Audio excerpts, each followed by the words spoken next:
Bismillahirrahmanirrahim.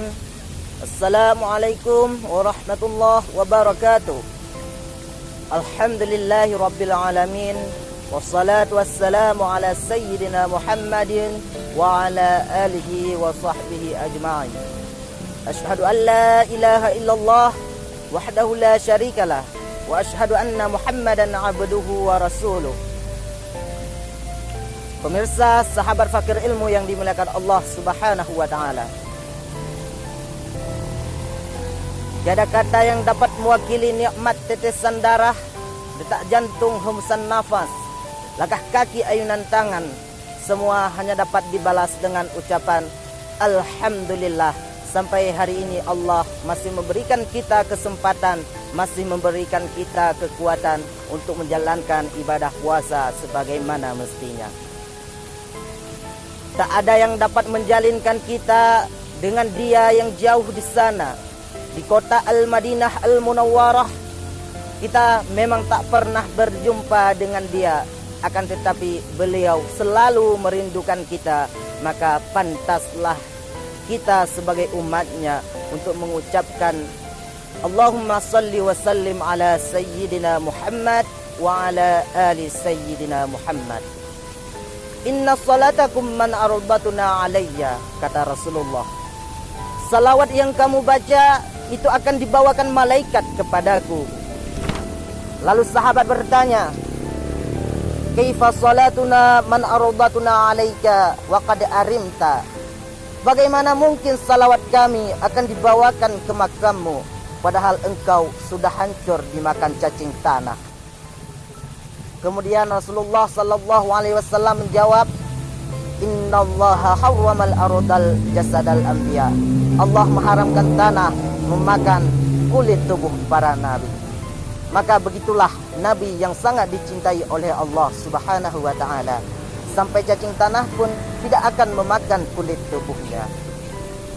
Akan tetapi kita manusia biasa, maka begitu kita mati, kita hanyalah setumpuk daging busuk. Setiap jengkal rumah kita, kita yang membeli tanahnya, kita yang memanggil arsiteknya, kita yang menggambarnya. Hari ini anak cucu kita menyunjuk, ini kamar ayah, yang ini kamar kakek. Akan tetapi sampai masanya, satu jengkal pun rumah itu bukan lagi menjadi tempat kita, karena tak ada yang mau menerima daging yang busuk. Sampai akhirnya kita akan diantar ke tempat pemakaman. Yang mengantarkan kita itu ada tiga: maluhu, hartanya, wa ahluhu, dan keluarganya, anak, istri, suami, menantu, sahabat, kawan sekantor. Semua akan mengantarkan kita ke tempat pemakaman. Yarji'usnani, tapi ingat, yang dua itu akan pulang ke rumahnya. Anak yang disayang semata wayang, istri buah hati belayan jiwa, mereka akan pulang ke rumahnya. Sampai akhirnya kita akan sendirian juga. Walaqad ji'tumuna furada, kata Allah, dulu kamu datang kepadaku sendirian. Kama khalaqnakum awwala marrah, sebagaimana dulu aku ciptakan kamu sendirian, hari ini kau pun akan menghadapku juga sendirian. Maka kalaulah kita punya harta, pakailah harta yang bisa menolong kita sampai mati. Sedekatun jariyah, anak yatim yang diusap kepalanya, tanah yang dibebaskan 1-2 meter, masjid yang dibantu 1-2-3 sak semen. Itulah yang akan menolong kita di hadapan Allah Subhanahu wa taala. Maka kalau kita ingin punya anaklah yang bisa mendoakan kita, Rabbighfirli wali walidayya warhamhuma kama rabbayani shaghira. Lain daripada itu, hanya tinggal kenangan. Nama kita hanya akan disebut di ujung lidah, bayangan hanya nampak di tepi mata, tapi hubungan putuslah sudah. Izamat al-insan, apabila manusia mati, inqata, maka putuslah segala amalannya. Tapi tetap ada yang akan terus mengalir.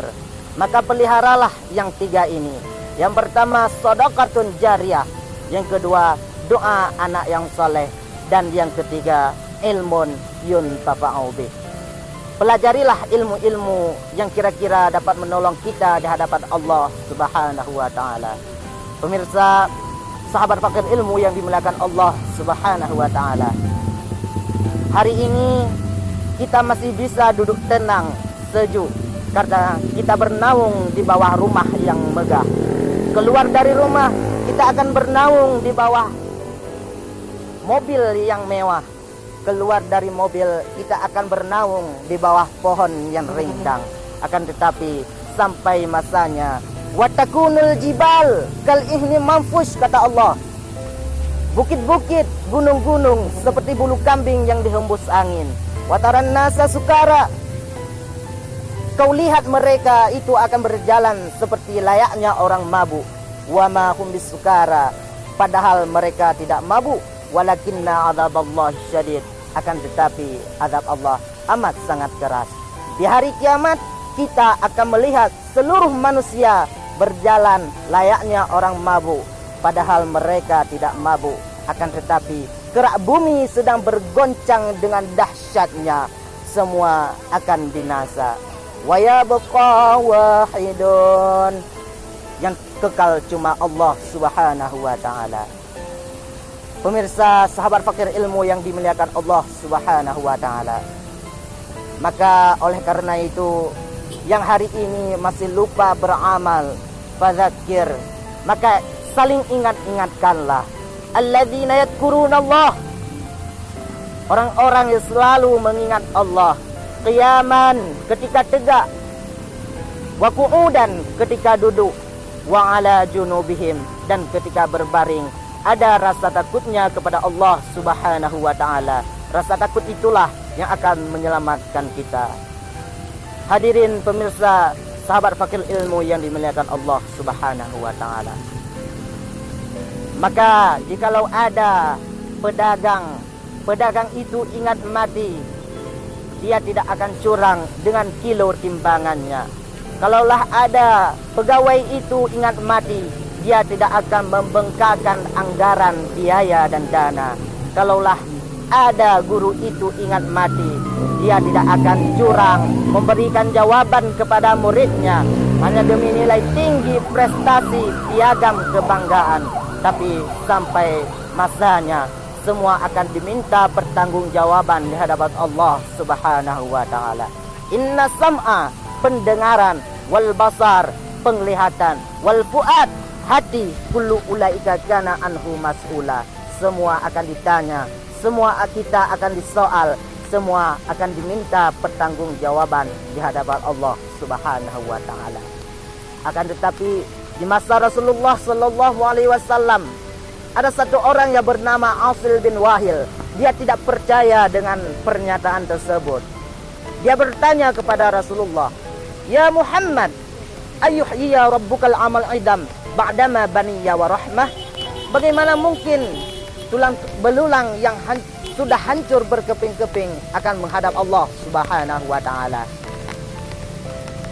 Rasulullah sallallahu alaihi wasallam diam sampai akhirnya malaikat Jibril membawakan jawaban dalam surah Yasin. Qul, katakan kepada mereka yang sekuler, liberal, tidak percaya kepada hari kiamat. Yuhyihalladzi ansha'aha awwala marrah, yang dulu menciptakan dia adalah yang pertama kali menciptakan sesuatu dari tiada menjadi ada. Kemudian setelah ada, dia jadikan menjadi tiada. Maka Allah Maha Kuasa untuk menjadikannya lagi menjadi ada. Sulitkah? Berproseskah? Berapa lama? Innama amruhu idza arada syai'an an yaqula lahu kun fayakun. Maka kita akan tegak berdiri di hadapan Allah Subhanahu wa taala. Maka inilah yang dapat saya sampaikan. Lebih dan kurang saya minta maaf. Syukran jazilan ala ihtimaminkum. Wassalamualaikum warahmatullahi